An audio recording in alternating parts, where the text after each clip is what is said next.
लोकशाहीचा बुलंद आवाज, रिपब्लिकन वार्ता महाराष्ट्र.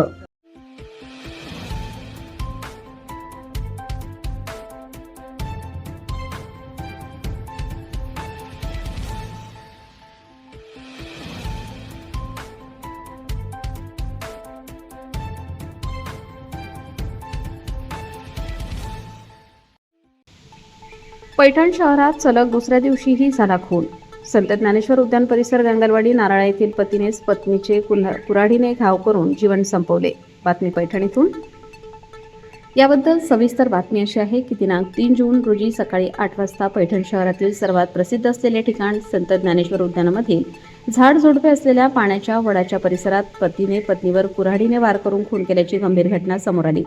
पत्नीला कायमचं संपवून आरोपी पती स्वतः पोलीस ठाण्यात हजर झाला. खून झालेल्या महिलेचे नाव मंदाबाई सुरेश अंगारखे, वय 45 वर्ष, राहणार गांगलवाडी, नारळा, तालुका पैठण.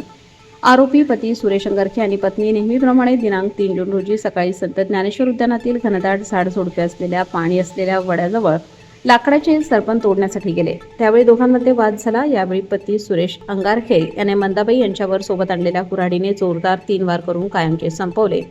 पत्नी रक्तबंबाळ झाल्याने बेशुद्ध पडल्याने आरोपी सुरेश अंगारखे स्वतः पोलीस ठाण्यात हजर झाला. पोलिसांना मी बायकोला कायमचं संपवले असे सांगितले. त्यानंतर वरिष्ठ पोलीस निरीक्षक महादेव गोमारे, पोलीस उपनिरीक्षक वैभव सारंग, ऋषिकेश तळेकर, पोलीस कॉन्स्टेबल शुभम पाटील, कल्याण ढाकणे सह पोलीस पथकाने तात्काळ घटनास्थळी पाहणी करून पंचनामा केला. महिलेचा मृतदेह सरकारी रुग्णालय पैठण येथे आणण्यात आला. आरोपी सुरेश अंगारखे याने आपल्या स्वतःच्या पत्नीचा खून कोणत्या कारणाने केला याचे कारण काहीच समजले नाही. यावेळी ज्या कुऱ्हाडीने पत्नीचा खून केला ती कुऱ्हाड जप्त करण्यात आली. पैठण शहरात सलग दुसऱ्या दिवशीही खून झाल्याने भीतीचे वातावरण निर्माण झाले असून पैठण शहर आणि तालुक्यात खळबळ उडाली आहे. पुढील तपास पैठण पोलीस स्टेशन करीत आहेत. रिपब्लिकन वार्ता महाराष्ट्र न्यूजसाठी पैठण प्रतिनिधी राहुल किरे, Chhatrapati Sambhajinagar. Subscribe now and press the bell icon. Never miss an update.